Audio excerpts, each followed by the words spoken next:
Cocaine in my nose, got rosé in my cup, though. Started climbing my OG, got me locked in on cup, though. Cocaine in my nose, got rosé in my cup, though. Started climbing my OG, got me locked in on cup, though.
PSGL, George Morgan here and Jack Pinner.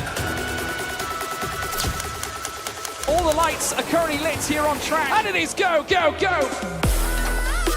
Down through the Mercedes teammate. Denoso with a crafty manoeuvre up the inside. masterclass from the Chilean. Crucial championship points on offer here. Judo countdown, Danny Berezne. Longe has done the job. This is for the win between these two. Freddie Rasmussen wins the United States Grand Prix. Alfie Butcher wins for the first time ever. Lucas Blakely takes the championship. It's Barry Boyman. Jarno Opmeer is your champion.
And here we are, welcome everyone and a very good evening to round 11 Qatar. This is PSGL PCF4, where perhaps tonight we may crown a champion. I'll be your host for tonight, my name is Mitsky, and with me this time, it's a little bit brighter over there, Max, welcome! Hello everybody! Yes, it is a bit brighter now, you can finally see my face. Ring lights have been purchased. And yes, we are now here and ready to maybe crown a champion, as Myth has said. I'm very good this evening. And how are you, Myth? On an evening where we could actually see the championship wraps up one race early. I'm doing quite good. Curious to see what we can see here in Qatar, especially for qualifying and later on for the race. 29 laps. I believe the pole lap time in F3 was a 120.1, so be probably go a couple of tenths above that. Maybe 10.3s, 10.4s, or 10.2s if we're lucky. But I think 10.3 or 4 should be most realistic. But we actually have a quick and big update coming out from last race, which was in Monza. So I think it's time to quickly take you through the race results. Do you have them with you, Max? Give me...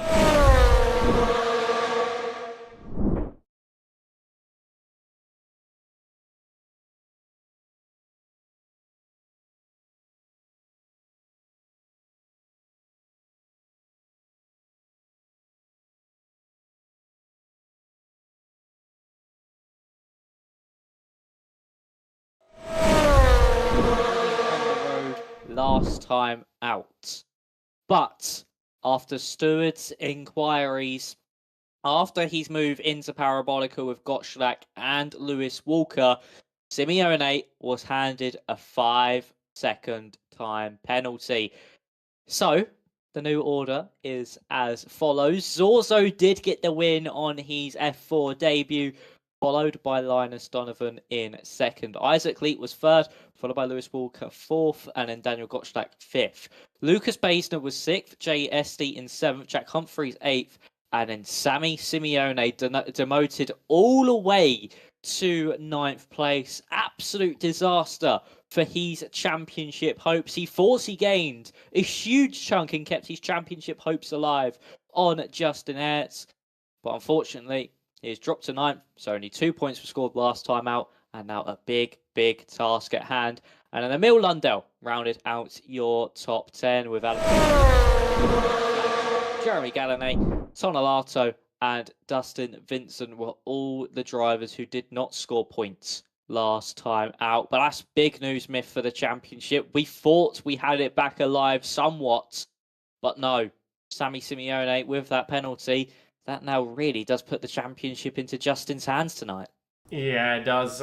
We have the driver standings in full view now. So 2 races to go. 16 points for a race win, so that adds up to 32. Pole positions, 1 each. Fastest lap, 1 each. So 36 points potentially to gain if you, get 2 Grand Slams, basically. And that means that there are 2 people still in the fight mathematically. Exafox, who's 33 points down on Justin, and Sammy Simeone, who is, because of the penalty, the 5-second penalty that was applied for going 3 wide into Parabolica, also 33 points down, means that they, in order to just get equal points, they need to get both race wins and 1 pole position or fastest lap, and Justin needs to go scoreless for 2 races. So, I mean, Max, realistically, in theory, it's still possible, but realistically, this should be the night where Justin takes it. Yeah, for Sammy and Exafox, it is 1% chance, 99% faith, because it is a really impossible feat to be scoring, especially on this game with the whole hardly any dirty air and how the slipstream and the DRS works. It makes races 10 times more chaotic than we've seen on past iterations, and that just makes the challenge even harder because the field are so close to one another that one error, you see yourself falling a good 2 previous games. It could drop you down just 1 place, easy to make back up. But yeah, for Exafox and also for Sammy Simeone, we know Exafox and Sammy are strong in quali, but they haven't picked up a fastest lap throughout this whole season, so that's going to be difficult for them as well. But they just need to keep their heads down, just keep pushing. One, yeah. Oh, and Sammy 1 pole for Exa. Yeah, Sammy got fastest lap in Saudi, where he finished 12th. Yes. And it was pole position for Exafox in Belgium, where he got that stonking lap time in which he would even compete with F2. Yeah, Exafox always strong.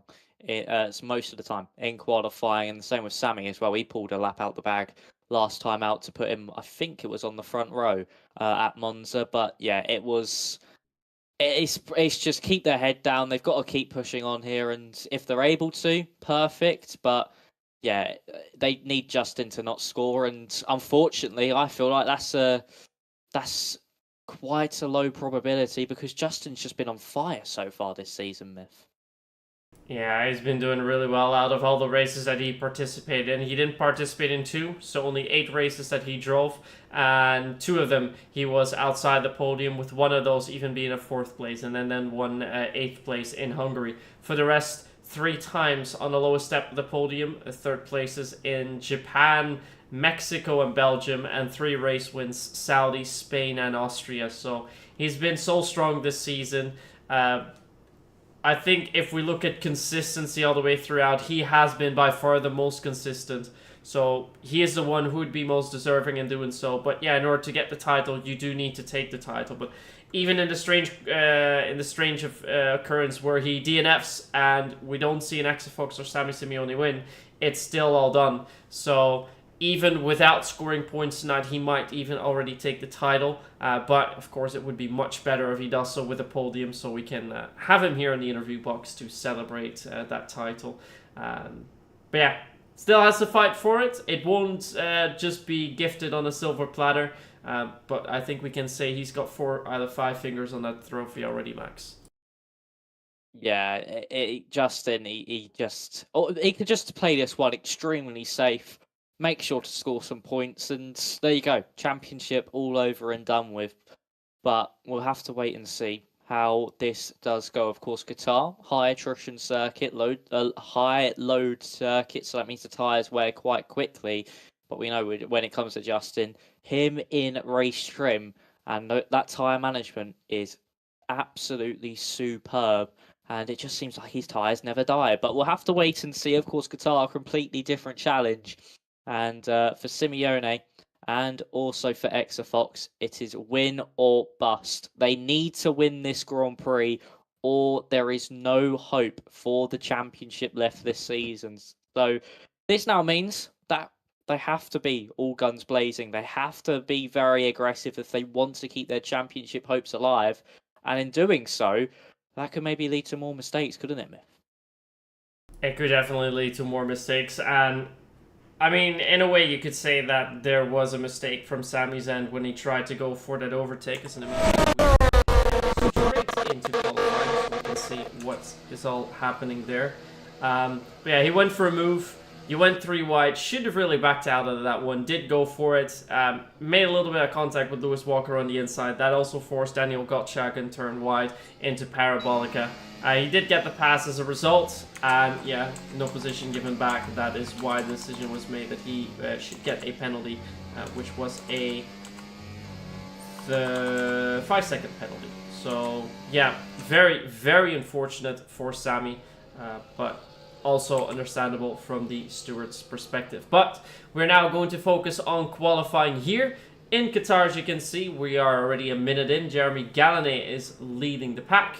And we have quite a nice track, a little bit of elevation changes, not too many.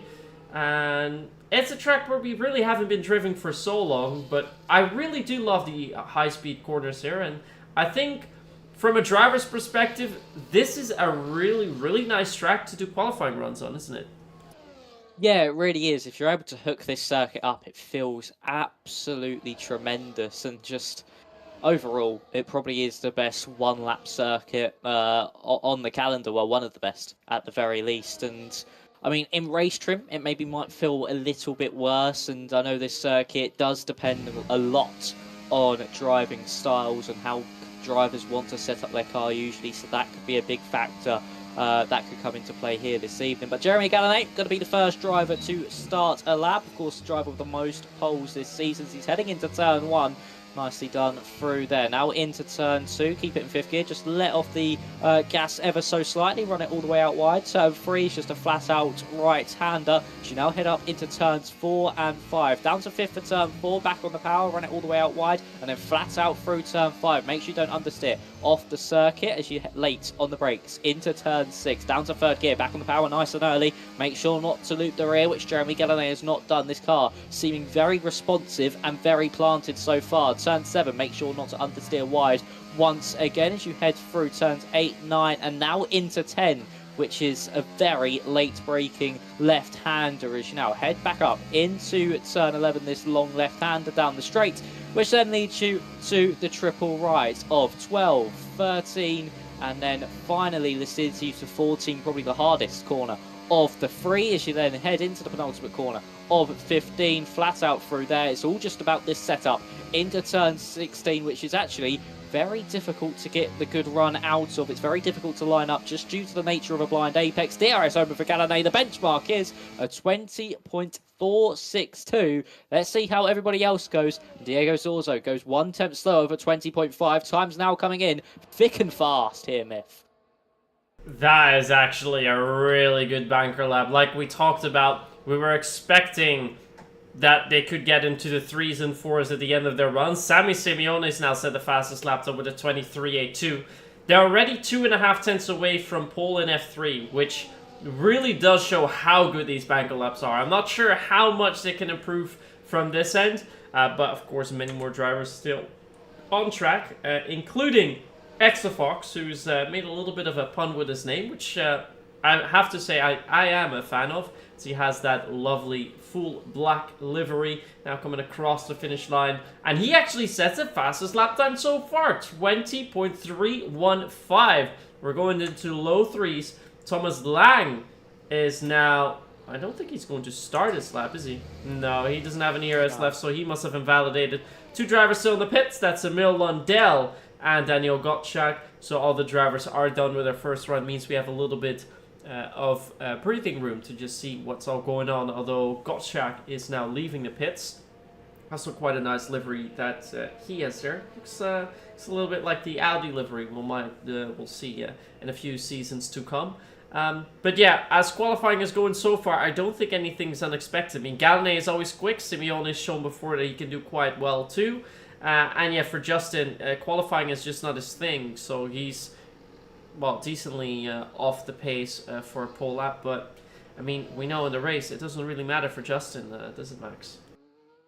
No, it really doesn't. He just seems to fly up the field. And most of the time, it is quite unnoticed. He slowly climbs up the order, just picking drivers off one by one.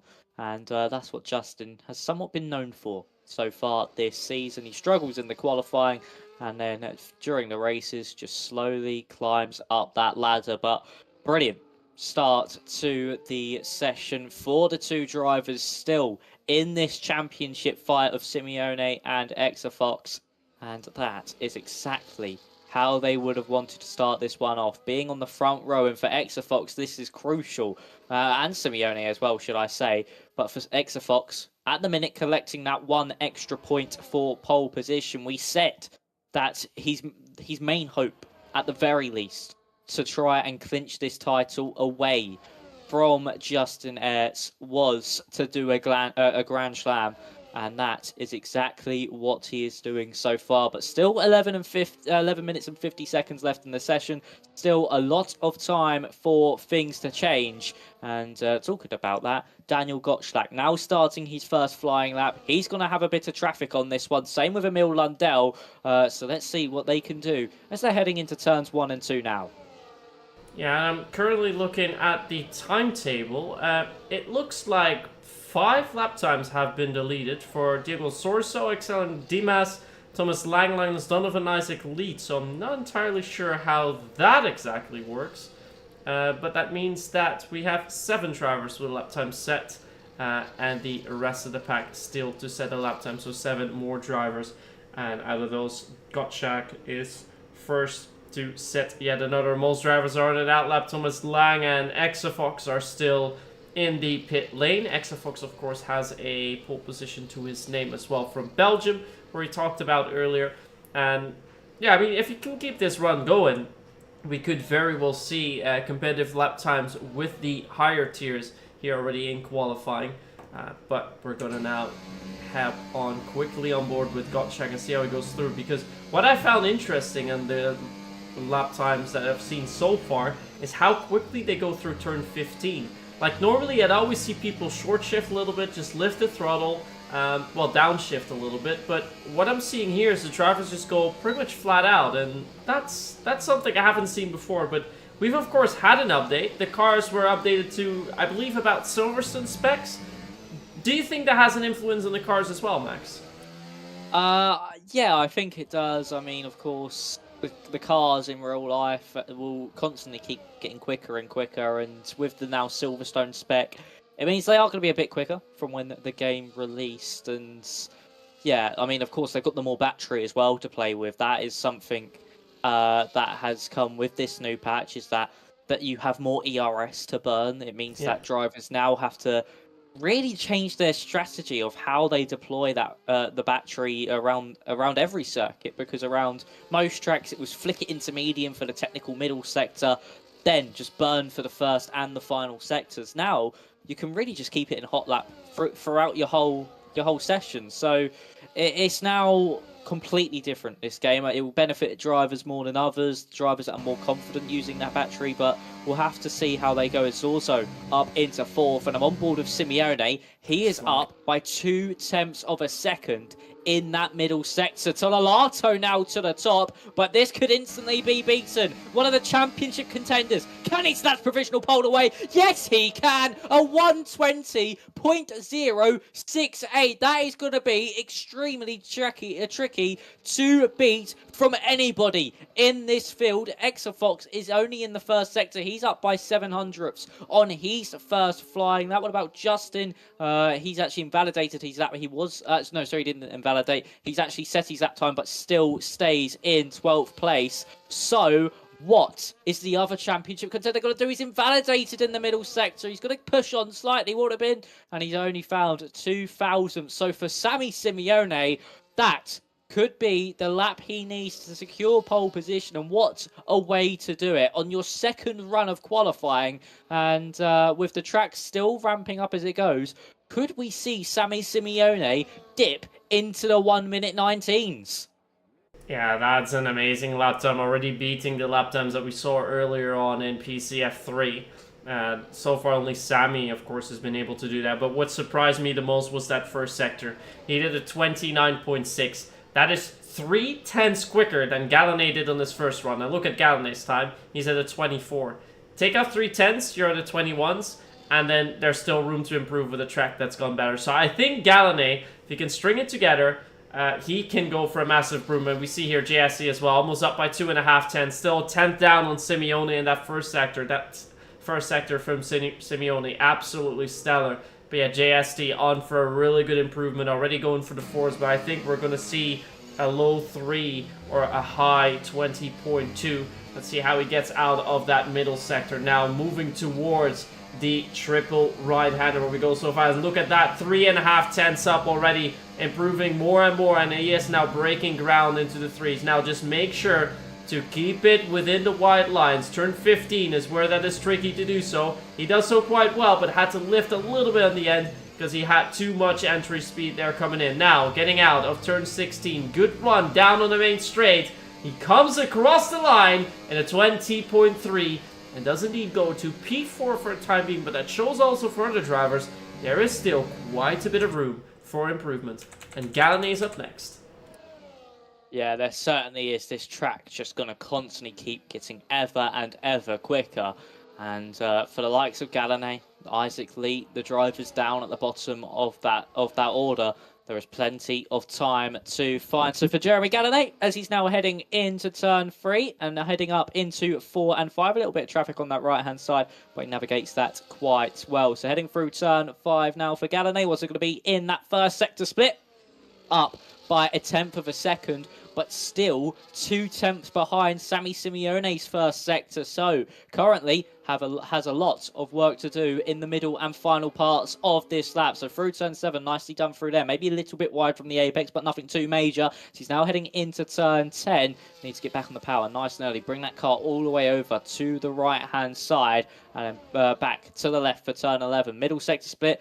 Still only up by 1/10, and a little misshift there as well is going to cost him some time as he heads through the triple right-hander. He's really mounting those inside curbs as well, so that's going to make his car bottom out and again cost him a little bit of momentum as he's heading into that final corner. Down to 4th gear, short shifts back up to 5th. It'll be DRS open as he heads the line. Where will this lap time put Gallané? It's going to put him up the order quite significantly, and up to 2nd place goes Jeremy Gallané, 1,000th quicker than Leonardo Tonelato. And for Simeone, his lap time still very, very safe. But we have Emil Lundell currently heading round. He's 200ths down. And I think he might be the furthest round of the drivers on a lap. No, Lucas Baesner up into 6th place, just ahead of Lundell, who's now heading into the final corner now.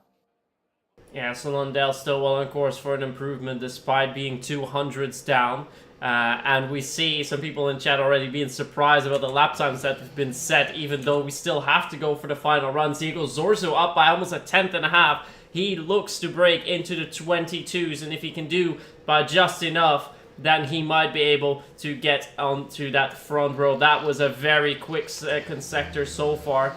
And if he can keep that up, he might improve even more all the way up to 210. So here we go then, the end of the second sector. Diego Zorzo up by 14 hundredths, so a little bit more, but not exactly the improvement he was quite hoping for if he wants to fight for that pole position. But yeah, that lap time set by Sammy is going to be a very, very tough one to beat. But here comes Diego Zorzo. He's definitely going to get close to... Oh, he's actually going to go into the pits. So he knows there's more in the tank. He's going to dive it in, because if you cross the finish line now, there is no more time for improvements. So he decides to abort. Baesner will do the same. Tonelato also decides to do so, but they had both invalidated. Thomas Lang is invalidated. He's going to head into the pits. Justin As is going to go into the pit lane as well. That was a close one. So everyone is going to go for an extra and final run, as Linus Donovan, well, he put his car a little bit quicker. He's now in 2nd place. And it looks like Donovan won't have extra time. I don't think he's got enough fuel either. So that's the lap time that Donovan's going to set, 22. But yeah, Sammy's time is there to beat. By 1/10.5 to the rest of the field. Almost 2/10 to everyone except for Linus. That will be tough. Yeah, it certainly will. I mean, for Sammy's lap to still be 1/10.5 clear to Linus, and then 2/10 to everybody further back, it just shows how much of a great lap that was. And for Sammy, he didn't come out for that third run like everybody else. So I hope he comes out again to see if he can dip into those 1 minute 19s. I mean, he's got nothing to lose if he does, because it'll be absolutely amazing to see Sammy Simeone dip into the 1 minute 19s. But we'll have to wait and see if he does. I think Linus Donovan just might have enough time to get this car turned back around. But he needs to do it quickly. He's retired. He's not got enough time. He's thought to himself, I'm not going to have enough time to do this. So that is he's qualifying over at the minute. Best start of second on the grid. And could we see an inverse order of the top two, the front row we saw last time out in Monza? So who's going to be first one round on their qualifying laps? It is going to be Emil Lundell, currently sitting in 8th place behind Lucas Baesner and in front of Diego Zorzo, last time out race winner. So here we are then with Emil Lundell, and before he even starts the lap, there's a bit of an error, and that's going to cost him dearly. Heading down this main straight, DRS open, and look how far to the left he goes just to avoid those bumps down that main straight as he now brakes at around about 35 meters. Get the car down to 4th gear, get back on the power nice and early as he then heads through turn 2. Actually elects to go down to 4th gear. There we've seen most drivers hang it in 5th as he then gets back on the power. Up into turns 4 and 5, down to 6th, and then just rides 6th gear all the way through turn 5 and down into turn 6, up by 17 thousandths of a second, but a big slide, taking too much inside curb there for Emil Lundell. That's going to cost him even more time as he now heads through turn 7, which will then lead to this left-hander of 8 and then the right-hander of 9. It's all flat out through there as he hits the brakes nice and late into turn 10. Run the car all the way out wide, nearly invalidating that lap time, using all the road he possibly can. Really pushing the limits here is Emil Lundell, and he is down. That slide at turn 6 has cost him absolutely dearly, with a half attempt to find through a final sector, which is mostly flat out. So he's got to be absolutely on the limit into the final corner if he wants to find any time at all to put him at least in front of Baesner. And again, another big slide through the final corner. That's his lap done. Best starting position of 8th on the grid. JSD is now heading through the final sector. He's up by a quarter of a tenth. So we'll see if he's able to find any more time in this final corner. Down to 4th gear, back on the power. As soon as you hit that inside curb, it'll be DRS open. Use all the battery you have left in the car. As SD comes to the line, he does find some time, but it's not enough to improve position. Exafox on a lap, up by just under a tenth of a second. This still won't be enough to beat Sammy Simeone's lap time. Leo Tonelato, he's invalidated his lap time. Galane's further back than Exafox, so Exafox will be the next of the real front runners to set a lap time. So what's it going to be for the man fighting for his chances in the championship across the line? It's only good enough for 3rd, only just behind Linus Donovan. Sammy Simeone's invalidated his lap time. He would have dipped below those 1 minute 20 mark and into the 19s. What Jeremy Gallane got to do to respond? We know he's oh so quick in qualifying. He's the man with the most poles.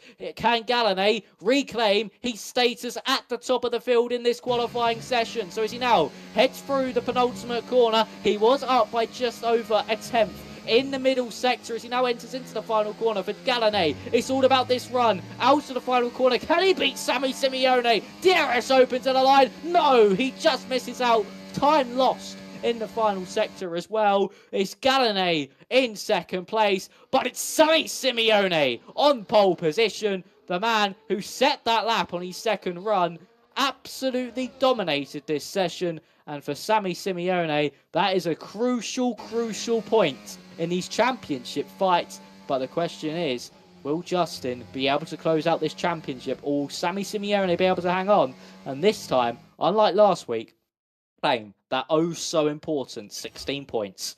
Yeah, so Sammy Simeone gets pole position, quite a bit ahead of Gallane in 2nd, more than a tenth as he sets that pole with 120.068. Find Gallane 2nd, followed by Donovan, Exafox, Leonardo Tonelato, Lucas Beisner, JSD, Daniel Gottschalk, Emil Lundell, and Diego Zorzo, last week's race winner in P10. And to round off the grid, we have Alexander Dimes, Isaac Leet, Thomas Lang, and attempting a last to first, Justin Arts in P14. But Sammy's run, I mean, in this last run, this first sector was a 29.6. That's a tenth and a half quicker than anyone because it was a low 6. He was 1,000th of a second quicker in the first sector. Then he managed to improve to 6.5 hundredths.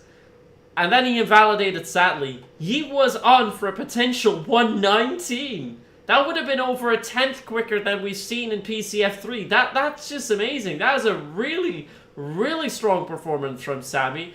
But yeah, like we said, he has to. He needs to get one fastest lap or pole position in the next 2 events. He's done that. So that's tick 1. The next thing he needs to do is win tonight's race to keep his championship hopes alive.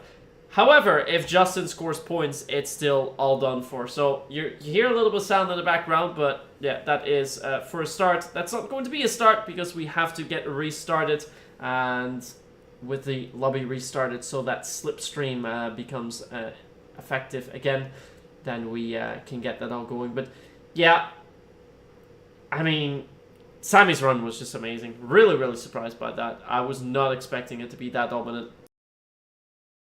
Yeah, neither was I really. To find that amount of time in only the second run of the session where you're just getting up to speed really and really pushing those limits in that second lap to put in a 0.0 and it would have been a 19.9 if it just weren't for going a little bit wide. But stop talking about the would have been and focus on what actually happened. And for that lap to come out that early into the session just shows he has a lot of confidence and a lot of pace around this circuit. And if he can now transfer that into this race, he's already a tenth and a half quicker than the rest of the field. So if he can keep etching out by at least a tenth of a second over the course of a race, then he certainly could be within a chance of maybe just breaking away from the field behind and really putting his foot down and really just giving it his all and just showing that he can keep his hopes alive. But as you said, if Justin scores even a point, it is his championship really, because Sammy Simeone will have no chance of fighting back unless he has another unstoppable performance next time out in Brazil. But it's now all comes to this. We know Justin's good in the race. We know that his qualifying has been his weakest point of this season, and that really has maybe even hindered him from clinching this title even earlier, is the fact he's not so strong in qualifying. I mean, we saw it around Hungary. Poor qualifying, finished 8th because of that poor qualifying, because of how difficult it is to overtake round there. And if he qualified higher, we certainly could be talking about a different picture of him already wrapping up that championship. So for Justin, it is now all about this race. He needs to take it one step at a time, and we'll see if he can pick off enough drivers to win the championship. But the pressure's now on because Simeone is pulling out all the stops that he needs to, and Exafox as well is up there. So the two championship contenders who are trying to close that gap down are doing everything they possibly can to keep their hopes alive. Yeah, and they definitely have to. So we will see in a bit how that is going to work out for Justin. Perhaps a good thing as well is that there's only 14 drivers on the grid, so his chances to gain some points will have increased with that. But we're going to take a short ad break, and then we'll be back.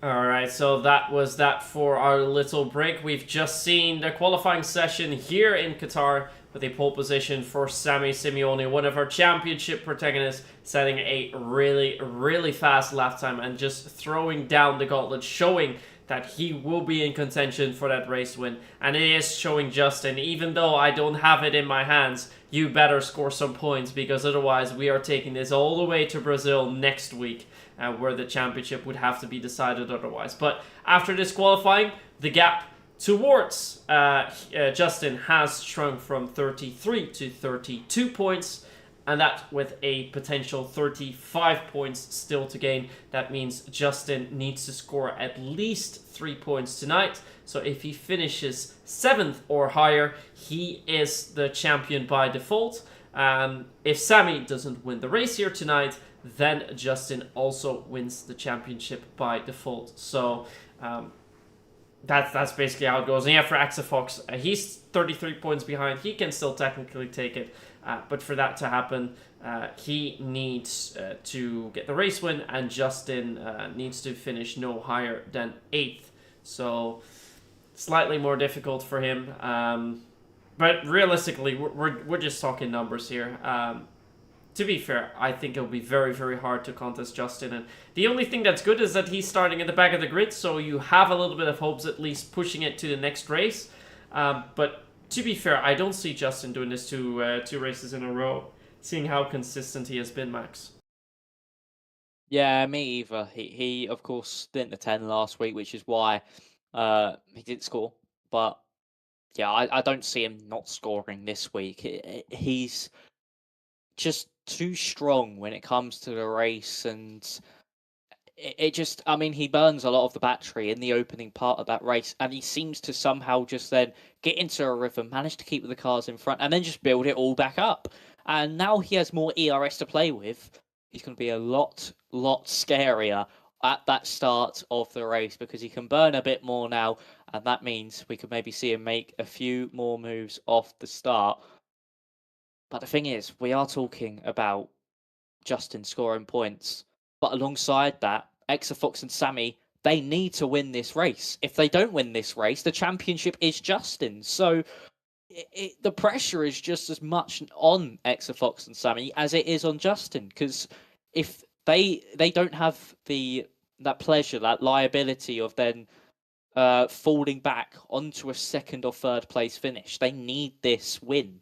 And if they don't get that, it's game over. So now it's all just about strategy, keeping your car on the road, making sure you don't pick up any penalties, which is so easy to do around this Losail International Circuit that we could maybe even see the championship decided because Simeone or Exafox have picked up a penalty in a dying embers of this race, like we saw JST do in Monza, where he picked up a penalty on the final lap. We could see that happen to one of the to Exafox and Simeone, but again, that's just a whole guessing game, and we're just talking numbers, and it's all down to now Simeone and Exafox to get into that rhythm, get their head into the game, and just try and win this one. But they still have tough opponents alongside them, like Donovan, like Gallané, and also Tonelato, who also is a very, very strong threat for that race victory. And for Tonelato, I mean, he's come victory, especially in Belgium, where he came 2nd. But he is a man desperate to pick up his maiden win of the season. We're about to get underway now, Myth, so take us away. Yeah, so already on 4 and 5, red light stays on a little bit longer as usual, but here we go with a pretty decent start on the inside line for Gallané, but it is Simeone who comes out flying, and he's going to retain that race lead, with Justin already picking up 2 positions at the start, but losing 1. Oh, it's actually fighting quite a bit here. We see Emil Lundell, we see one of the signs being broken, but here around the outside we have Justin Arts already overtaken 3-man. And he's now behind Diego Zorzo, already starting to fight for points. So we see how quickly he can come up. He is on the medium tires though, so might be on a slightly different strategy than the rest. But look at the overspeed he has. He does still stay behind, but he wants to dispatch Zorzo as quickly as possible. So let's quickly look at the tires that we have for tonight, because most of our drivers will indeed be on the hards. We have 3 drivers on mediums. Those are Sammy Simeone, Alexander Dimas, and Justin Arts. And look at Sammy Simeone. He's already gone 1.5 seconds onto Gallané. He's cleared the DRS zone. What a rocket start from Sammy. And to be honest, seeing the overspeed that he had in quali, going for mediums might be a bold move, but I think it's the right one. I think it certainly could be the right call as well. Yes, the drivers around him will be on at the medium at the end of the Grand Prix, but if he can just keep eking out that gap as this race continues, he won't be coming into the pit lane to at least lap 13, lap 14 to switch onto those hard compound tyres. And with the undercut as well, we could see him possibly 5 to 6 seconds clear come the end of this stint and after the pit window. So for Simeone, that is certainly a strategy that he can benefit from and that he can work out with. Justin already up into the points. He managed to get past Diego Sorso on the exit of turn 10 after he made a mistake on the exit, and Justin was like, thank you very much, I've got the overspeed and I'll get that move done. But further up, Leo Tonelato is all over the back of Jeremy Gallinet. That gap now to the front, 2.2 seconds, as here comes Alexander Dimas to the inside of Linus Donovan. Brilliantly done from Dimas, who of course was eliminated from championship contention last time out in Monza. He's 40 points behind, but he's still in that fight for second in the championship. So as we now head into turn 10 for the second time, Sammy Simeone with a dream getaway. 2.8 seconds is that gap. He's gaining by nearly a rate of 2 seconds a lap over the rest of the field. And for Jeremy Gallinet, he's got his mirrors full of Leonardo Tonelato as well. So Jeremy can't even focus on the car in front because he's got Tonelato behind him.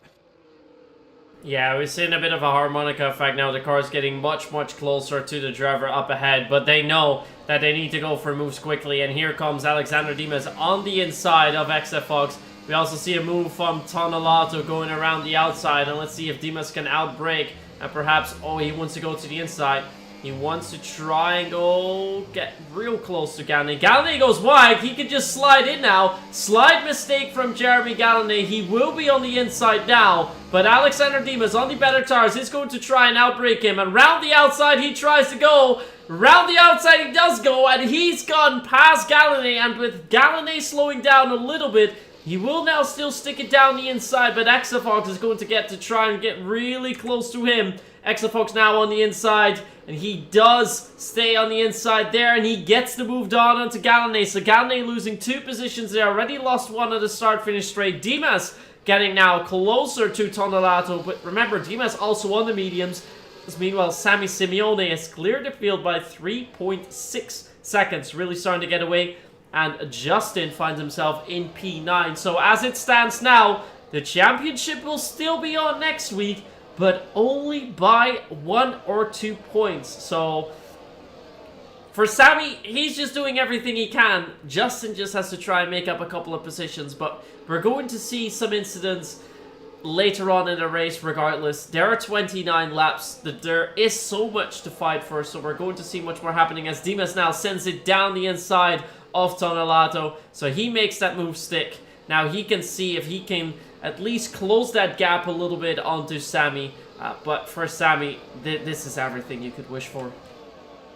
Yeah, it certainly is. He just needs to keep pushing on into this clear air and just keep extending that gap to the field behind. And to have a gap of 3.6 seconds at this stage of a Grand Prix, it is absolutely huge. In it's terms of not of. only it is unheard of. We have not seen really so far this season that Zorzo's made another mistake. He's dropped down to 12th place behind Isaac Lee and Gottschalk. He's obviously had another slide. Zorzo really struggling with rear traction, and it just seems that car not biting to get the power down. But for Simeone, I don't think we've seen anybody break away this quickly and have such a buffer to the rest of the field so far this season.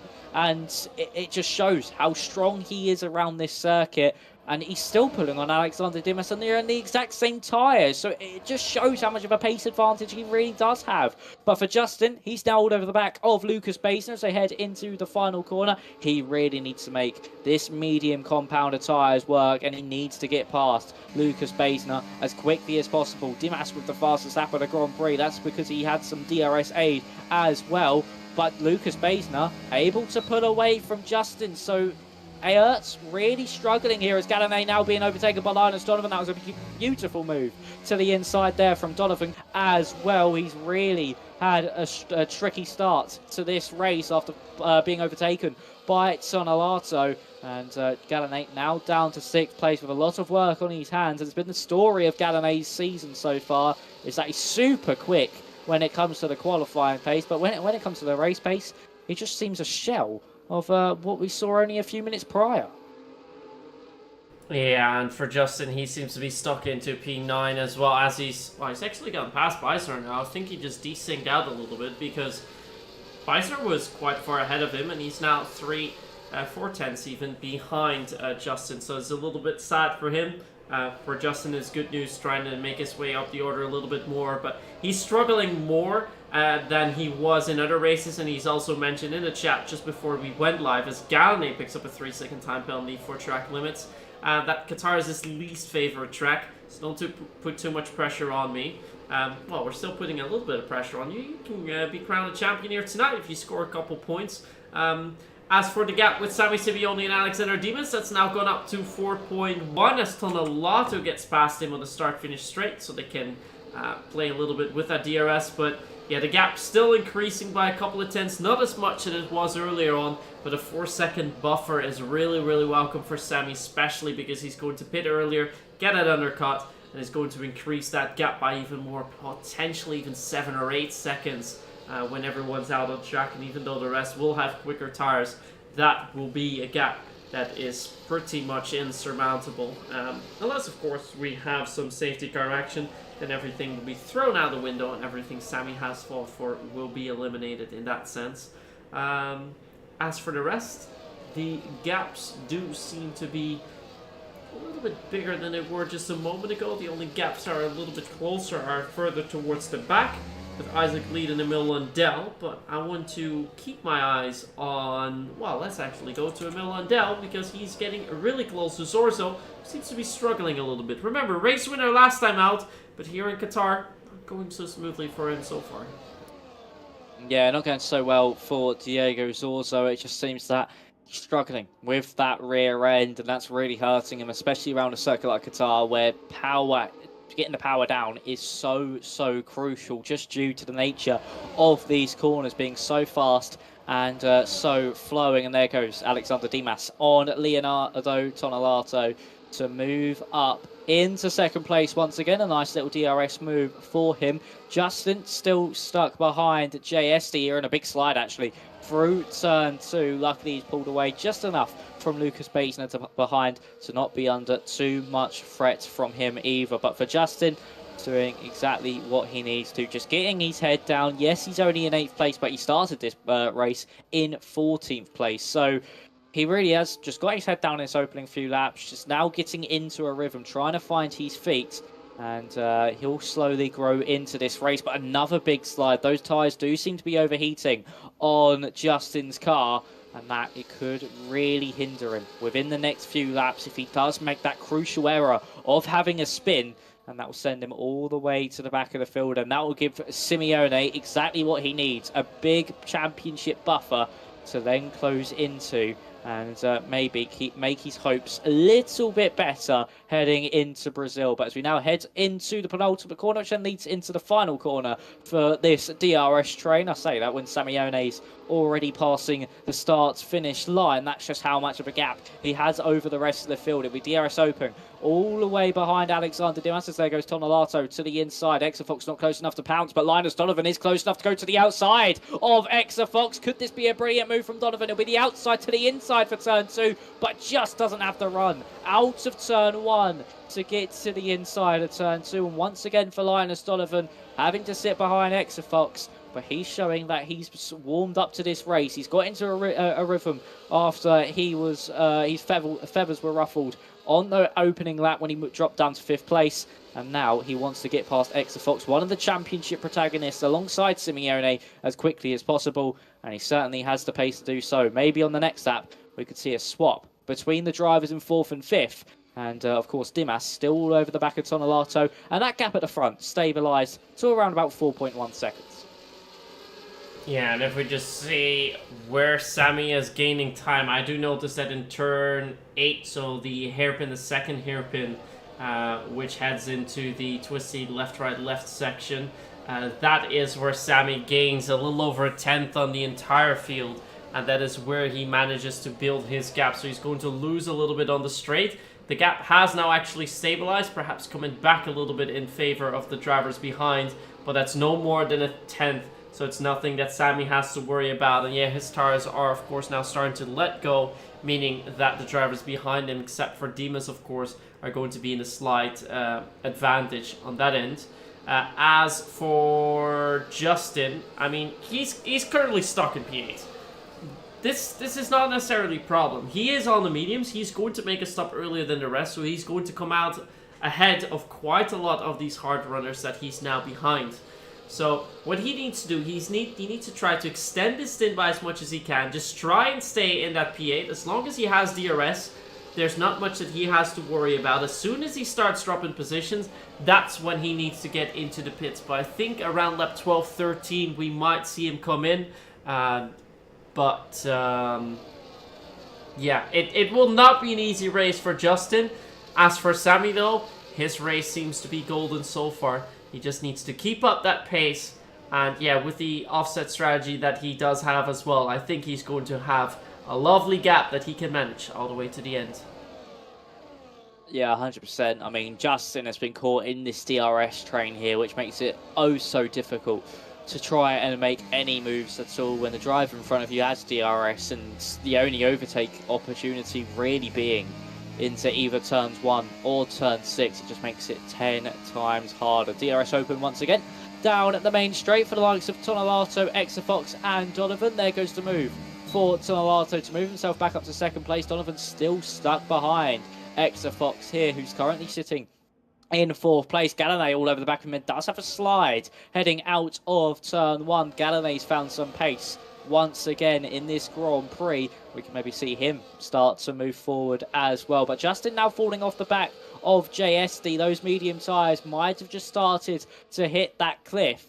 And this could mean that Lucas Baesner can capitalise and now get by on Justin Ertz. Already on lap 10 of 29 as we're heading into turn 7 for the 10th time. And look at that up in front. Exafox, Donovan and Galanay all so close to one another. All three of them taking completely different lines. It just kept...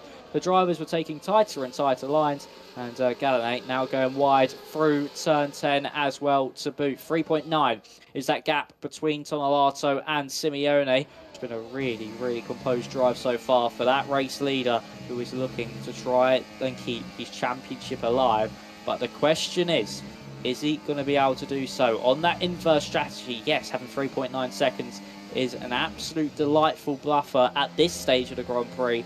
Once he comes into the pit lane, he won't have DRS, whereas the drivers who are going to stay out longer will, and they can certainly work together to bring that gap down, even with Sammy Simeone having those better tyres. As here we go, it's all bunched up here, and here comes Donovan to the inside of Exafox into turn 1, and we could finally see Donovan get past Exafox, and there we go. Linus Donovan up to 4th place, round the outside through turn 2. It all bottled up. Dimas didn't want to get past Tonelato, and that meant Exafox had to brake early, meaning Donovan could capitalise, and he's up into 4th place finally, away, not being stuck behind that matte black car of Exafox, who's now got Jeremy Galanay putting him under lots of pressure.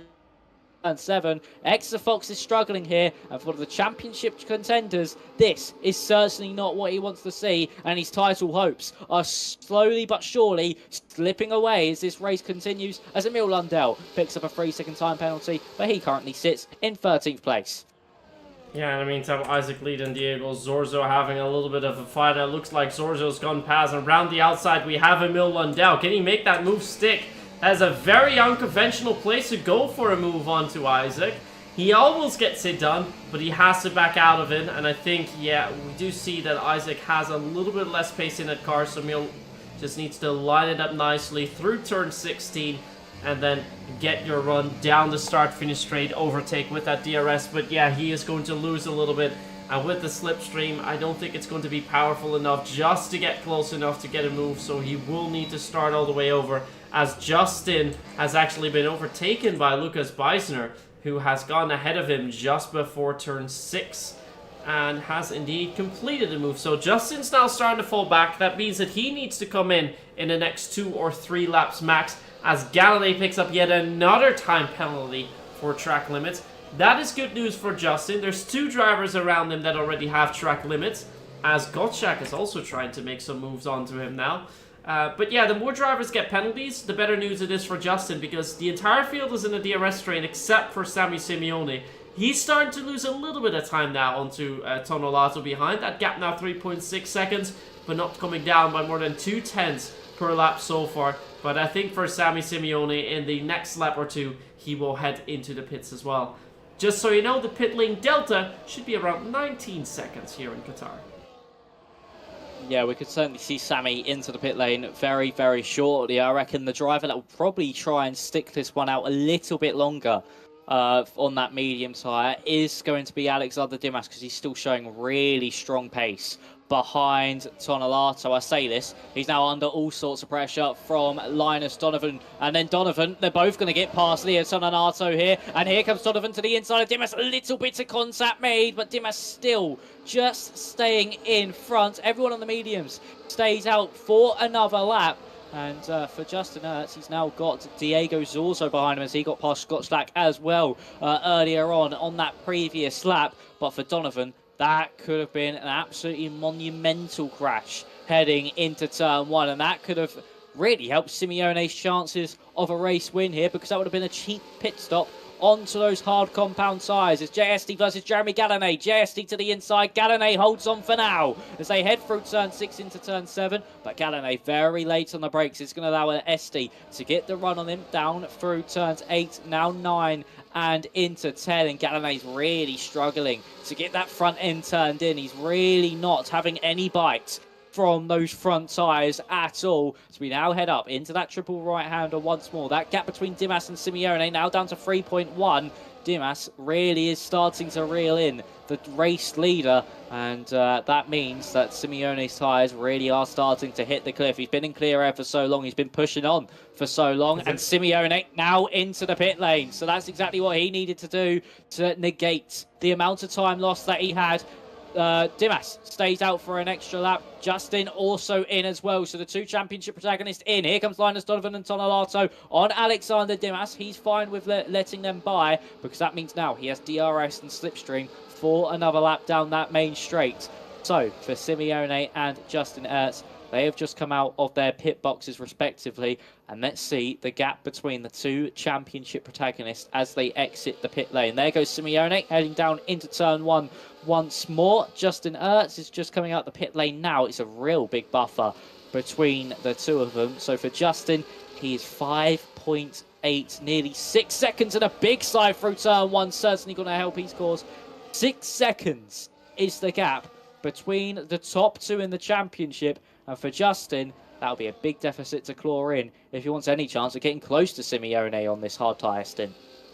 Yeah, we're currently on board with Lucas Beisner, who's starting to get closer to JSC up ahead, but looks like he had a little bit of a mistake getting out of the exit at the end of Sector 2, as he now wants to close that gap a little bit more and try to get past JSC. But I think at the end of this lap, we will see Alexander Dimas come in. So let's see if he does come in, as Gane gets past Exafox, but Exafox does clear him again. Indeed, we see Alexander Dimas now coming. Now this will be interesting, how far behind Sammy Simeone he's going to come out. The gap was a little over 3 seconds.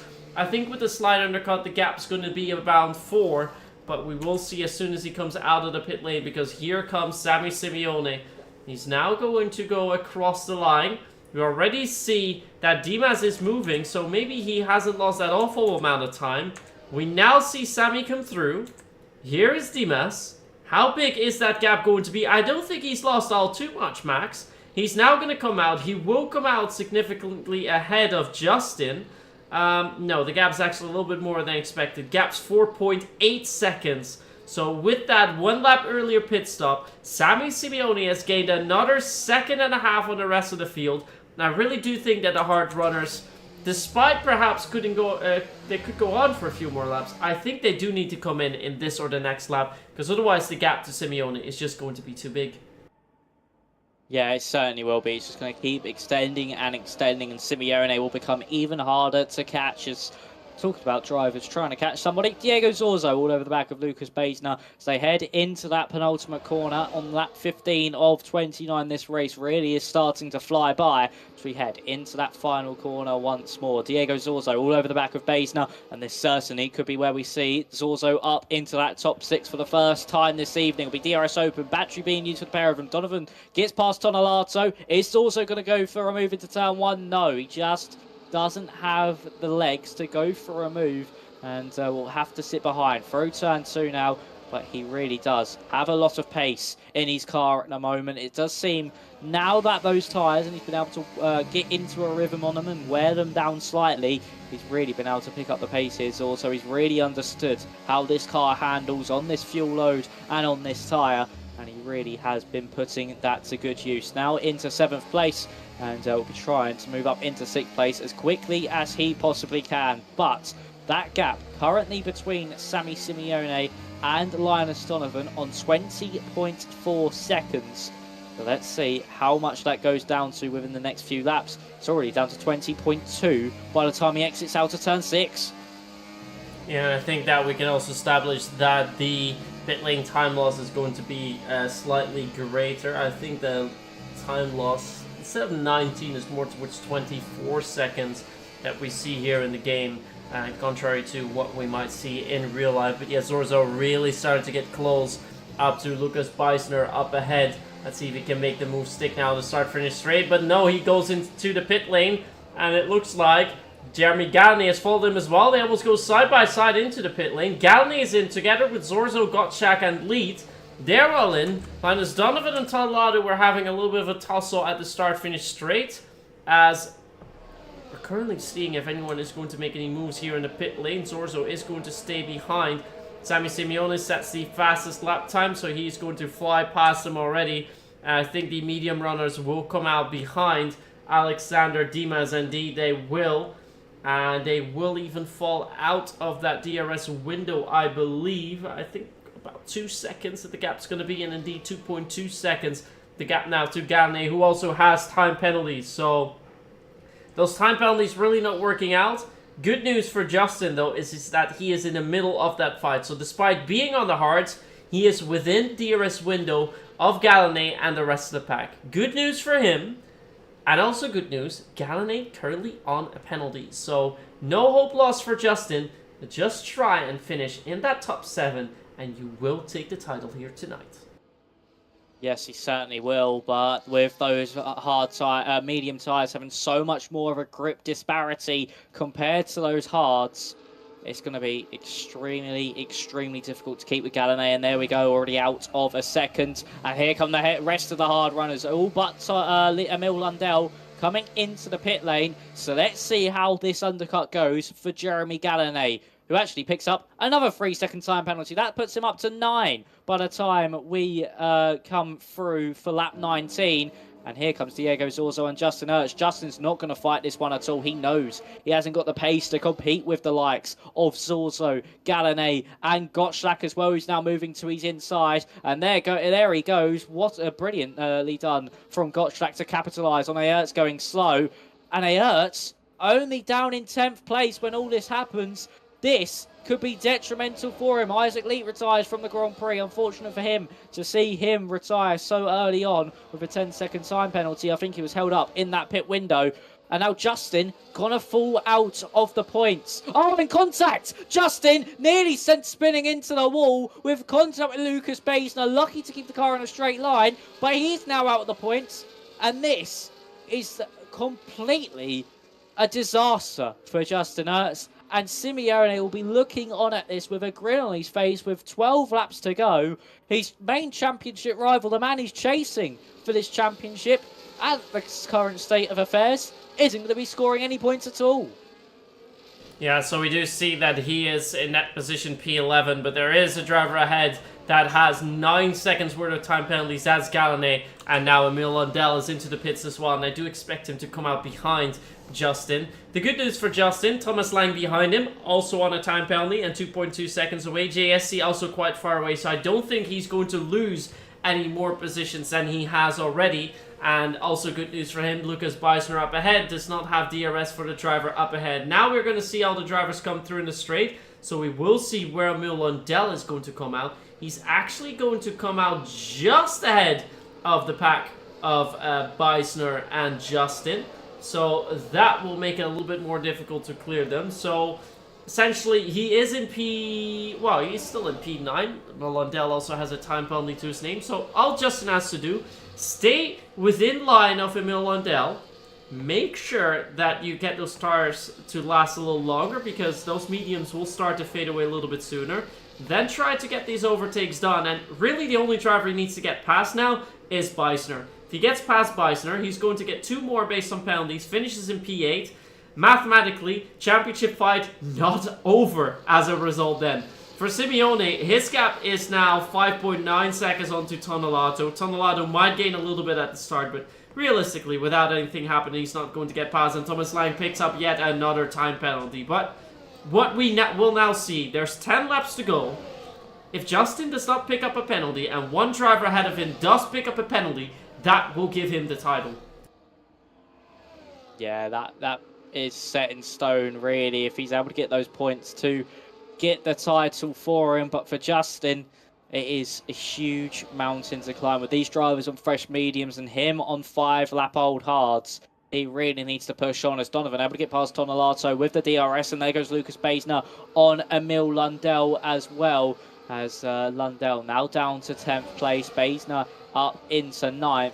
He's 1.9 off the back of Daniel Gottschalk. But for Justin, it is now just hang on and pray. For Simeone, it's just keep doing what you're doing. You're doing a good job at the moment. You've got at least 10 laps to try and hold on here.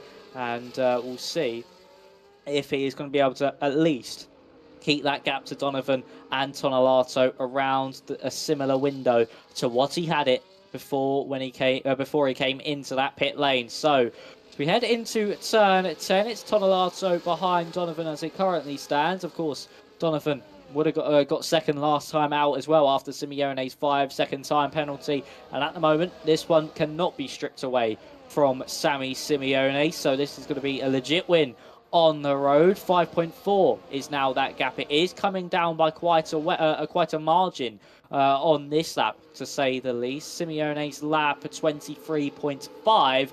Linus Donovan's lap is going to be, as he crosses the line, a 22.5. So a whole second found on that last lap. It's not impossible just yet for the likes of Tonelato and Donovan to catch up, but they do need to keep putting in laps like that, lap after lap after lap, if they want any chance of catching up to Sammy Simeone, as Justin Ertz 1.9 to Lucas Beisner. So he needs an absolute miracle if he wants this championship wraps up tonight, because Simeone currently on fire, but for Tonelato and Donovan, they have that pace to close up to the back of your race leader.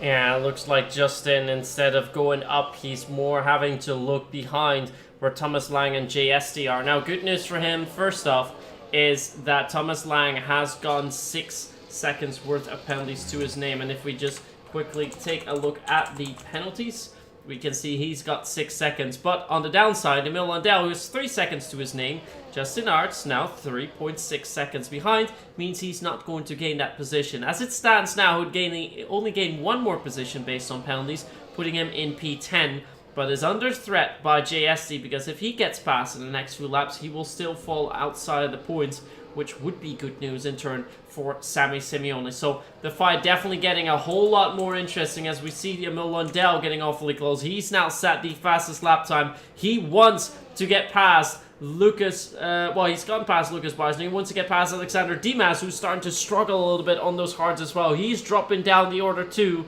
And further up ahead, we see the gap to Sammy, 4.9 seconds. But Exafox, Tonelato, and Gallané having quite a good fight with themselves.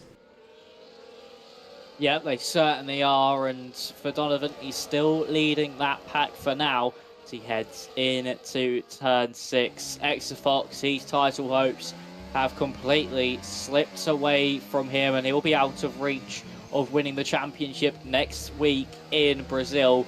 And it will be down to currently Simeone and Justin Ertz, as if it finishes as it stands. 4.8 is now that gap between Donovan and Simeone. This is where Simeone can really use those medium compound tyres through this triple right-hander compared to those hards, because he can just carry so much more speed through this corner, as it does actually seem, though, that Simeone is gaining on the cars behind. He really is just on absolute fine form for this season. And if Simeone unfortunately didn't get that 5-second time penalty, we could be talking about heading into Brazil with a mere few points separating those top two in the championship. But this challenge even more difficult as Galinay and Tonelato get past Linus Donovan as they head into turn 1 for lap 23 of 29. That gap now down to 4.3 seconds. That DRS really is helping these guys push further and closer and closer to Simeone, but it just won't be enough at this current rate to catch up to your race leader, and especially with Galinay currently at the front of the field. If he's the only driver to get by, Simeone would win anyway. So we exit out of turn 6 on lap 23. Exafox looking all over the back of Linus Donovan, who's lost a little bit of pace as this medium stint has worn on. He currently sits in 5th, Donovan in 4th. And for Jeremy Galinay, if it wasn't for those penalties, he'll be lying in a really good position to take his first podium since his race win in Silverstone, which was the opening round of the season. Yeah, for Galinay, it's a little bit sad to see how his season has gone. He started off really well, pole position and a race win. Then also started off with pole position in round 2, but he really hasn't scored any podiums since, hasn't really scored any consistent points since then either. Not really much, in a sense. So his season after the first round, well, second round qualifying, realistically, has really gone downhill. And for the other drivers, they've just managed to get past him. And yeah, as we always say, and as we know, consistency is key in championships. And the driver that's been by far the most consistent so far throughout is Justin. Every race that he participated, he managed to score points. And out of 8 of those races, in 6, he managed to get a podium as well. 1 4th and 1 8th place. And that was in Hungary. So really good results all the way through. But yeah, tonight, his worst race on the calendar. He seems to be on course for now to go to P11 after penalties are applied. So that means he's going to fall outside the point. So he has to hope that the drivers up ahead are going to collect some more penalty points. But it's starting to look like Sammy's going to take that win. And if he doesn't score higher than 8th or 7th, as we said before, then the fight is going to go all the way to Brazil, all the way to next week, as Thomas Lang now picks up another penalty.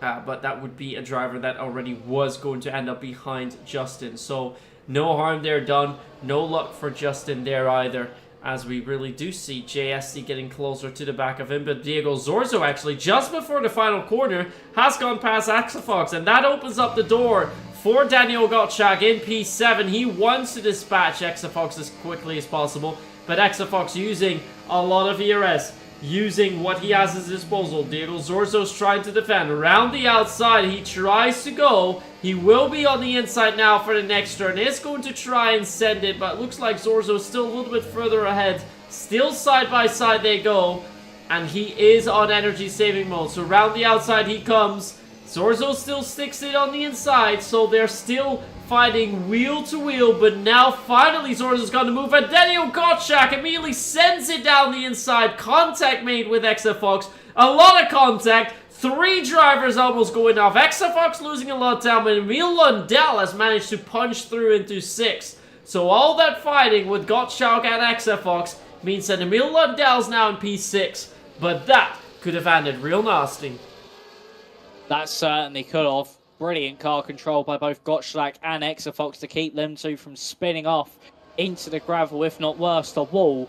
And for Exafox, this race just going from bad to worse, with especially Simeone just walking away with things in the distance. 4.5 is now that gap between Donovan and Simeone, and it just seems like now those mediums have hit the cliff.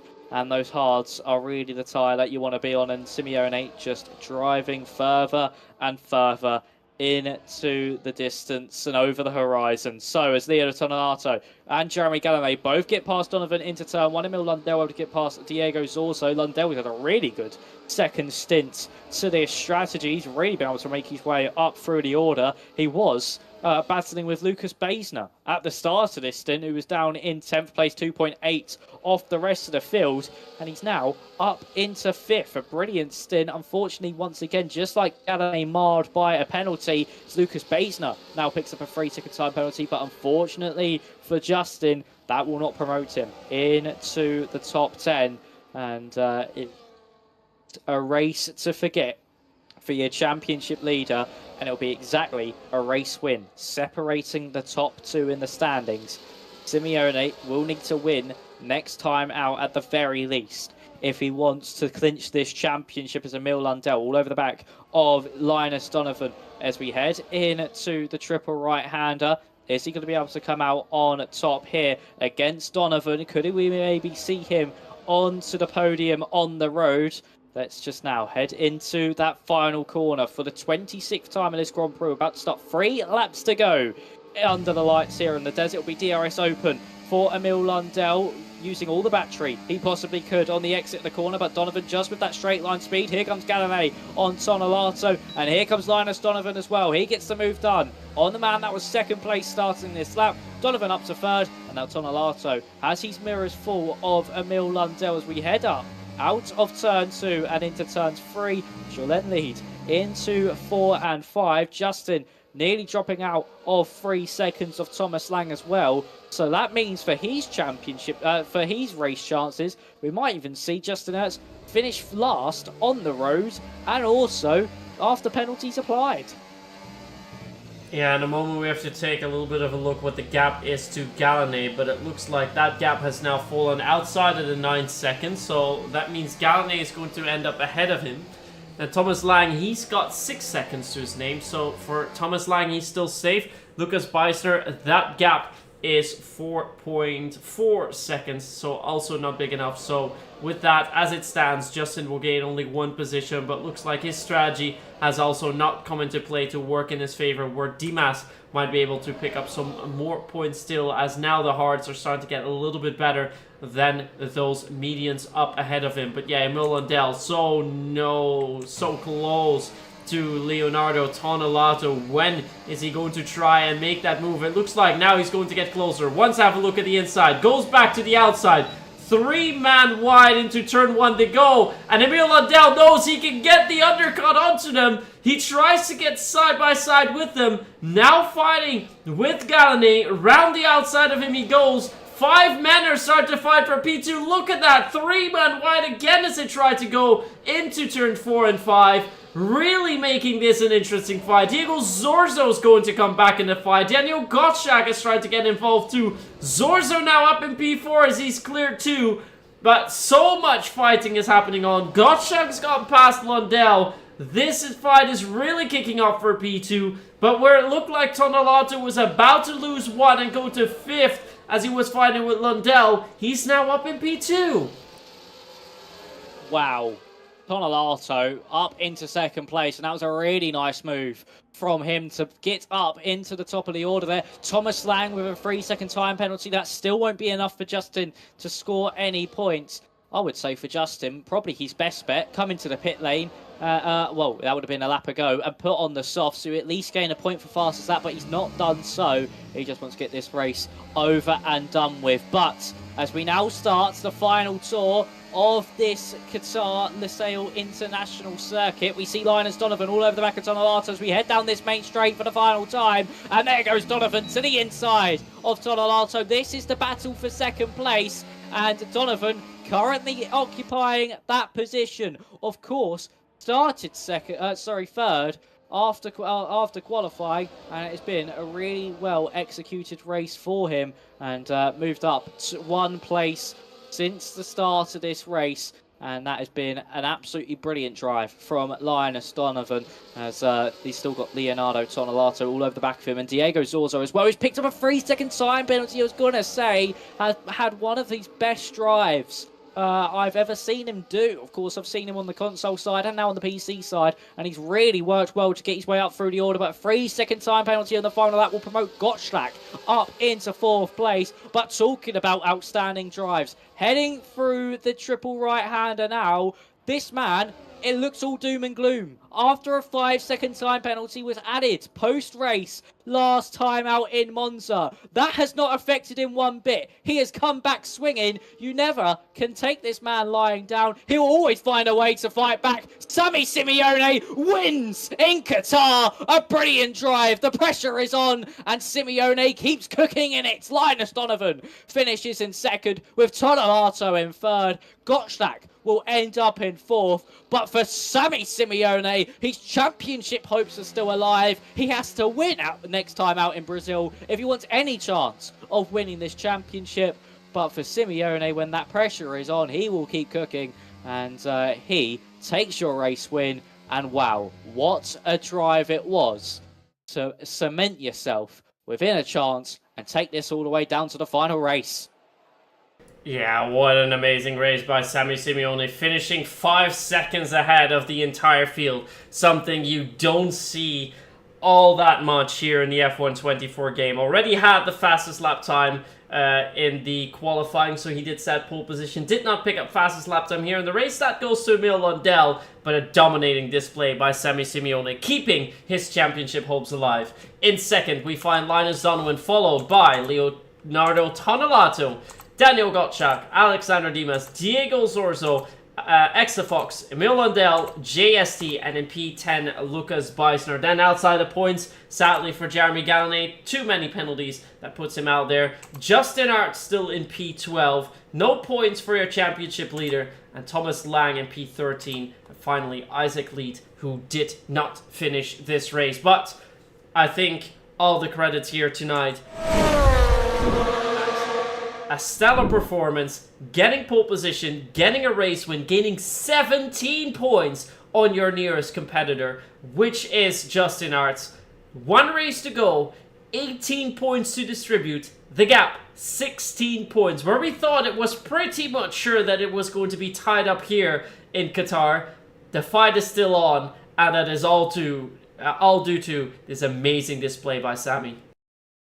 Simeone still thinks there's another chapter to write in this book, and that could be the tale of the underdog picking up glory in Brazil. But oh wow, what a finale this now sets up. It's all or nothing for Simeone, and it's just score points for Justin, which he was not able to do this time out. Oh wow, it is going to be an absolute thriller, so you don't want to miss it next week in Brazil. But yeah, driver of the day has to go to Simeone. Just what an overall performance that was this evening. Destroying everybody in qualifying, and in the race just seemed to be in a whole nother level, just seemed to be in a whole different tier or league compared to everybody else. And I definitely believe that this is Sammy Simeone's strongest track on the calendar, just by that performance alone. And this really does now put into perspective that the championship is still possible, and that Justin isn't as unbeatable as we think, because of course not scoring for the first time this season, that can certainly happen again in Brazil, which is a chaotic circuit. All it takes is one wrong move down the Retro Posta into turn 4, and we could maybe see Justin maybe even crash out of the Grand Prix. We're going to have to wait and see. But for Simeone, it's all or nothing next time out. And we're certainly going to be in for a thriller in Brazil with the championship still on the line. Yeah, I think we do see a little bit more disparity than we'd see otherwise. I mean, for Sammy, it's his best track. He puts up a dominating display, and a whole lot agree that this was the best display, the most dominating display that we've seen all season. As for Justin, it's his worst track on the calendar, so not scoring any points is a little bit sad for him. Not the end of the world though, still has 16 points lead over on Simeone, so really he just needs to score a few points, and if he already gets pole position in the next race, he pretty much already has it too, so it's far from over in that sense. So it is not looking all too bad for Justin heading into the final race. Let's hope the next race will be a little bit better for him.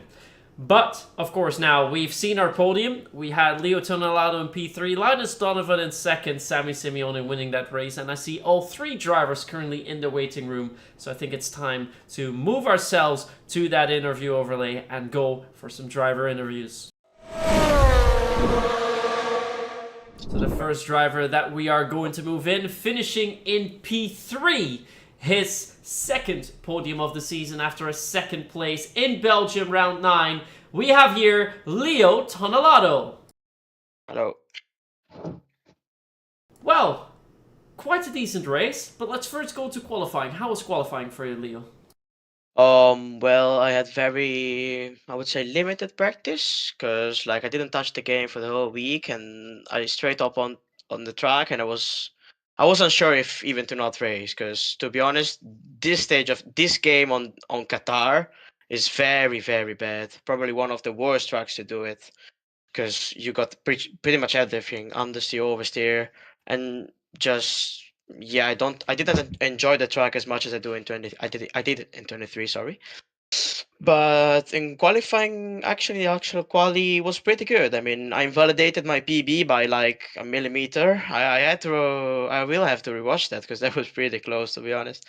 But yeah, P5 in quali, I mean, P2 wouldn't have changed things pretty much because I think Semi was just a bit quicker than all of us today. But yeah, then in the race, I mean, I had to avoid a little collision at the start because, like, I think Jeremy lagged or outspun, I'm not sure, and Linus had to avoid him and it almost spun. So I had to also react to that, but luckily it was good for both me and Linus, of course. Then, yeah, I mean, Sammy was just ahead, probably also with a little bit better strategy considering he was first. But yeah, it was just a DRS train. We tried to get him back, but just yeah, not possible today. So I'm happy with the podium. Do you think that P3 was the maximum that you could get here tonight?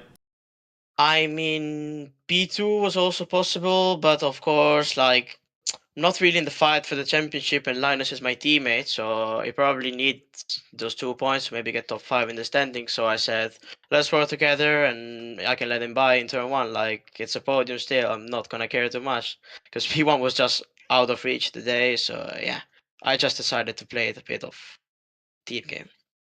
Yeah, I mean, with that, Linus was P5 in the standings. He's now going to get past Alexander Dimas and close the gap onto Exafox. So with that, P3 in the standings is still possible for him. So that teamwork could definitely come into play when we go to Brazil next week.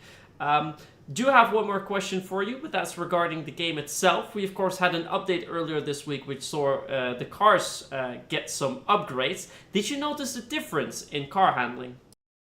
To be honest, no. Like I saw around that the ERS bar is now double the thing it was before, but it didn't really bother me, to be fair. Actually, maybe it's a little bit better to have a bit more ERS because like ERS game is probably 80% of the game because with no dirty air and pretty much a shit contact model, you just need to keep it behind there.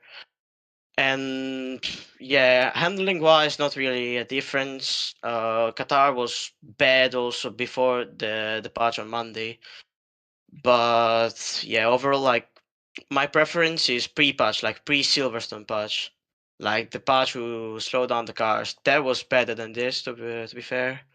But yeah, I mean, for this stage of the game, it's just racing with this and waiting for F125. If you get what I mean. So yeah, not really anything we can do, but handling wise, no, it was pretty much the same. Okay, very good. Then, Max, any questions from your end? Yes, one from me, Leo. Of course, first of all, congratulations on your podium, and we head to Brazil for the season finale next week. Are you hoping to finally clinch that maiden win at the end of the season, and maybe start next season on a high, knowing that you got the win in the last round? I'm not even sure I will attend, to be honest, because like I had a call today. I'm maybe gonna play football with friends that day, so I'm not sure. Like To be honest, I prefer, of course, being out than playing this. But I mean, it's not gonna be the end of the world if I finish the season with a win or not. Because my aim, when I switched to PC, my aim was just to show that I could fight. I didn't expect to be this high up straight away. So I hope this is a good sign. Maybe a promotion next season. But there are many quick drivers, of course, so we're gonna have to see. But yeah, again, it's not gonna be the end of the world if I don't race, of course, next week, or even if I don't win. Gonna be absolutely fine. I had a good season, I had fun, and most importantly, I was quick through it. So for me, it's a positive season. Yeah, All well, right. congratulations. Thanks. Yes, congratulations indeed, and thank you very much for joining us in the commentary box. Perhaps we will see you next week. If not, do make sure to enjoy your day off next week in case you do not wish to attend, and hopefully we will see you in many seasons to come. Thanks. Have a good evening, guys. See ya. See you. Then we will move on to the man in P2. He has already picked up a couple of podiums throughout this season. He's seen every step of the podium. He's seen third place in round 7 at Saudi Arabia. Last week out in Imola, he was promoted to second. And of course, in Mexico, he picked up that race. Moving in him right now, his second place of the season, second consecutive second place as well. Here in Qatar, it's P2 for Linus Donovan. Yeah, thank you. Hello. Well, Linus, first of all, welcome. Thank How's the you. race? Yeah, it was fun. Obviously I had a bit of a challenge after that one, so that made a more interesting race from my POV. Of course, it's unfortunate that it let Sammy disappear. But yeah, anyways, he was fast as shit, so yeah. Yeah, we saw he was quite fast indeed. He was also in a slightly different strategy, but we already heard your, your friend, your teammate Leo Tonelado speak about well, not really incident, but at least cost you guys quite a bit of time in turn 1 when one of the drivers seemed to lag out a little bit. Do you think that really caused Sammy to get away and get the race win here tonight, or do you think he was just a little bit too quick to catch? It's hard to say, of course, but you know, of course he was going to be fast in the beginning on the mediums, and our plan on the hards, which is possible, is to stay with the medium runners when we're P2 and P3 on the hards. So maybe not. He could have also just have. I mean, if I had not hit Jeremy, but he still had that moment, then maybe he would have still pulled away. So I mean, it's just unfortunate, but in the end, he deserved it. So yeah, GG's to him. And we also heard from Leo that you two were talking about your position in the championship. Prior to this race, you were in P5. After your second place here tonight, you are going to clear Alexander Dimas and move yourself up in P4 into the standings, with still eyes on that P3 of Exafox, who is about 8 or 9 points ahead, I believe. Is that still your goal for the final season, ending up P3 in the standings? Are you satisfied with P4? No. I mean, yes, it's my goal, and I would not be satisfied with P4. I mean, maybe yeah, because I missed quite a few rounds, but I am not really thinking about the championship. I'm just thinking about, race to race and having fun and proving myself enough to hopefully get moved up to possibly F3 or something. So I mean, no, we didn't. We talked about it after that it was better for my championship, but we didn't talk about it before.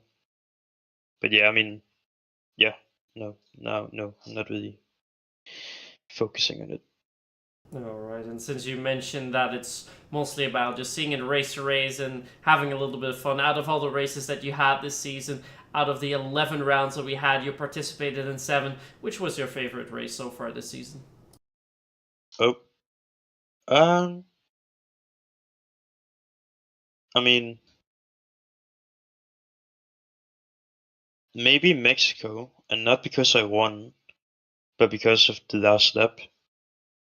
And I mean, throughout the whole race, it was a strategic play, which is boring to watch, but is maybe a bit more fun to drive than maybe some other races. Today was also a lot of fun. I had a hard challenge not getting a penalty because I had 2 warnings for quite a long time. And yes, I'm fighting because I fell down. I don't know, it's hard to say. Saudi was fun. I just got fucked up, but it was fun. Yeah, there's a lot to choose from. I think I will choose Mexico. Okay, very good. Then moving on to Max, real quick. Max, do you have any questions for Linus? Yeah, one question from me, Linus. Of course, congratulations on second place today, and yeah, what I'm gonna ask is next season, not next season, next week we head to Brazil. You just looking to end the season on a high, maybe another podium or a decent points finish? Of course, that's gonna be my aim. I'm gonna have a very busy week next week, but I'll try to get a bit more practice in than today, and hopefully go for the win, of course. Yeah, I mean, of course, you had like what 5 minutes of practice pretty much before the race, so 10 yeah, I mean, you got second place out of it. Maybe if you put in 15, we could maybe see you on the top step. would be You nice. never know. Would be nice.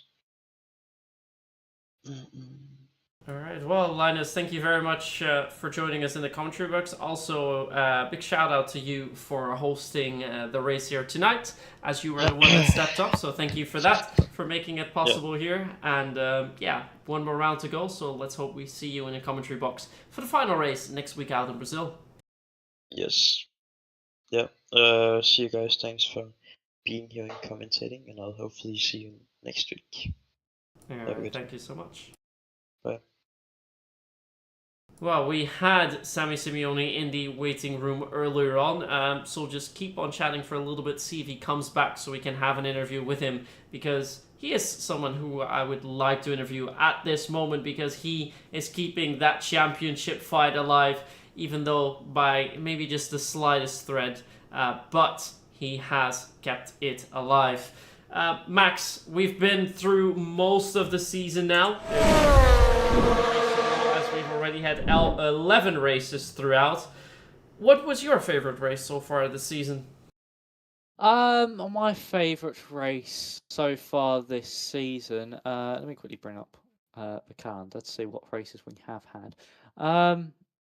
Oh, it's quite a tricky one actually, but I think I am going to have to give it to either Jeddah or even Monza. They were two very, very good races, and I mean races where it had a big impact in the championship. And for Justin, Jeddah was crucial, getting another podium from qualifying quite a way down the grid, and then Monza. It was looking crucial for Simeone, but then unfortunately with that 5 seconds, it took another big swing in the championship battle. So yeah, Mexico and Monza, not Mexico, sorry, Jeddah and Monza are really the races that stood out for me. What about you, Myth? What was your favourite race of the season?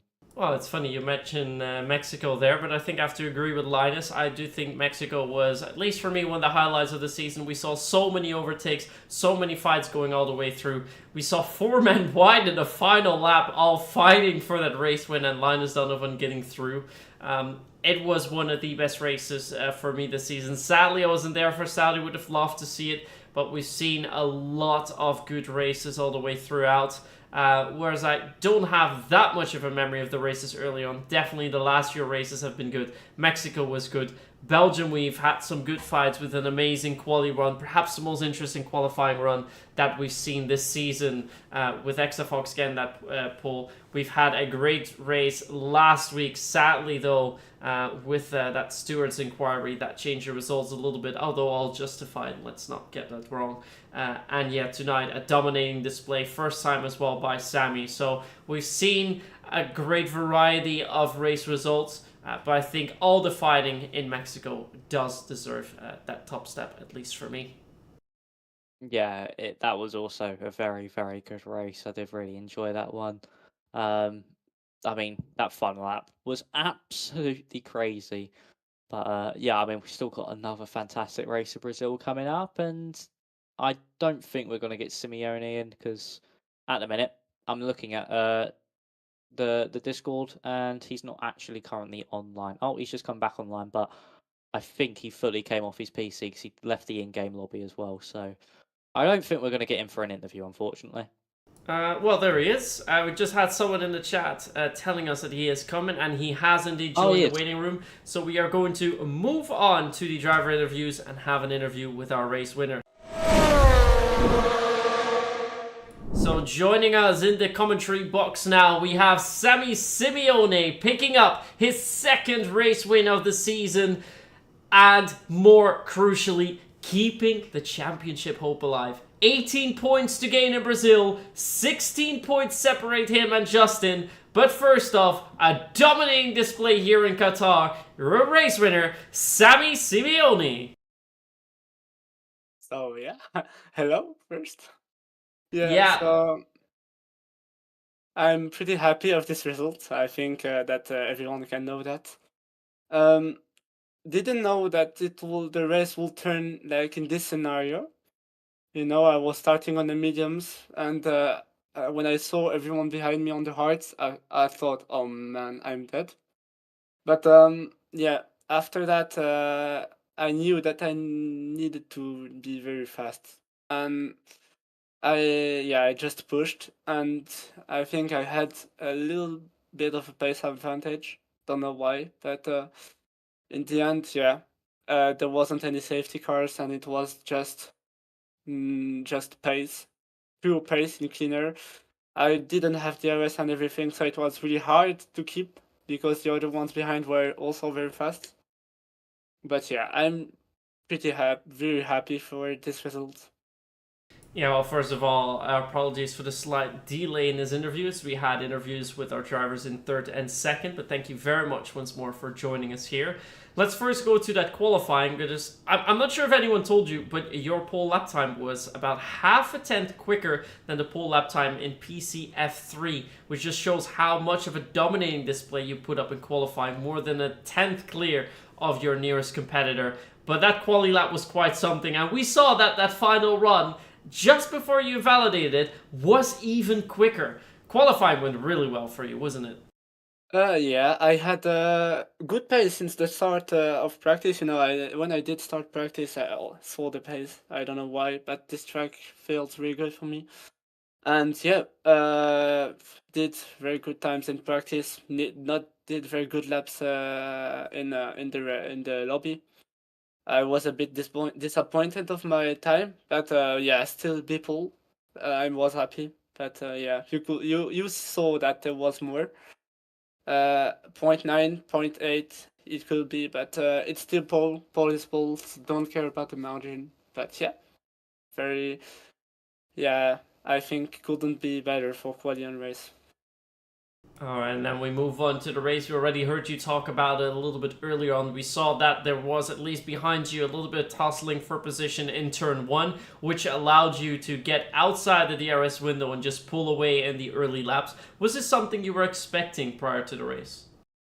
No, never. I wasn't expecting that, and yeah, when I saw that I had like almost 1 second. Sorry, I needed really to yeah go on throttle and be very fast, you know, and take some risks. Not too much, but take a bit of risks every lap to be safe, because the hards I knew the hards are gonna be faster like in after 6-7 laps, and it did work out.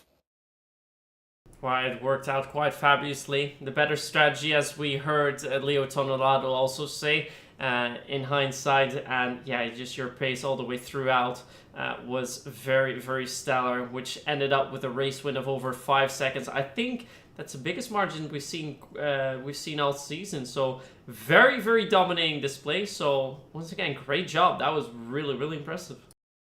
Thank you.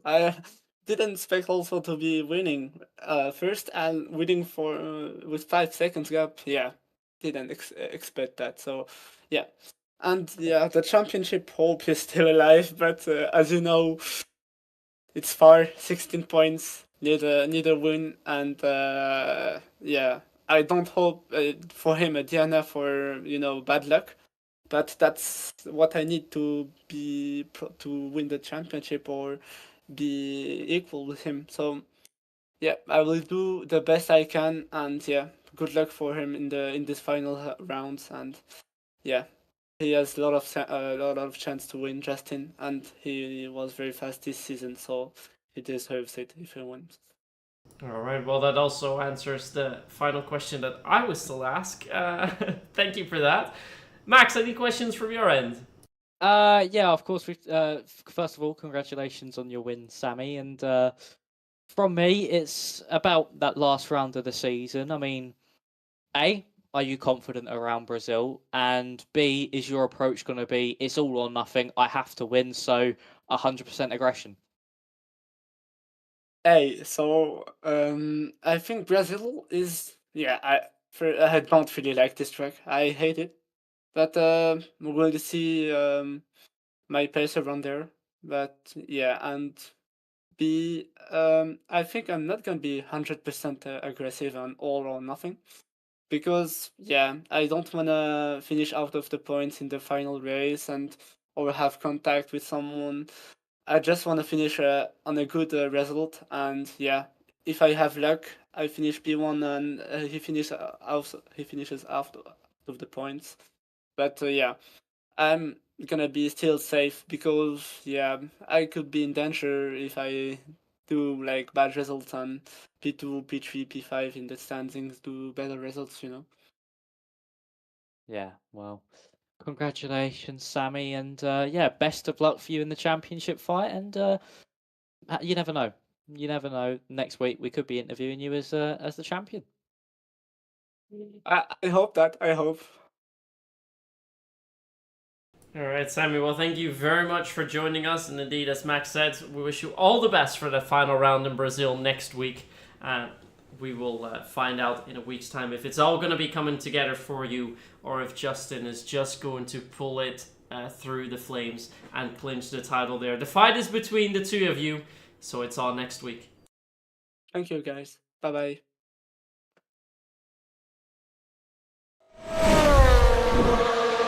Quickly to us, we've interviewed the entire top three. We've also interviewed Sammy Simeone, so it's good to see him here in the commentary box and good to hear from him. It's nice to hear that it was a little surprise as well, that everything went so well, but the thing that shocked me the most, Max, is that he was disappointed with his quali run. His quali run was already so good, he was like, I could have done it at 0.8 or 0.9. I'm like, at 0.8? Are you crazy?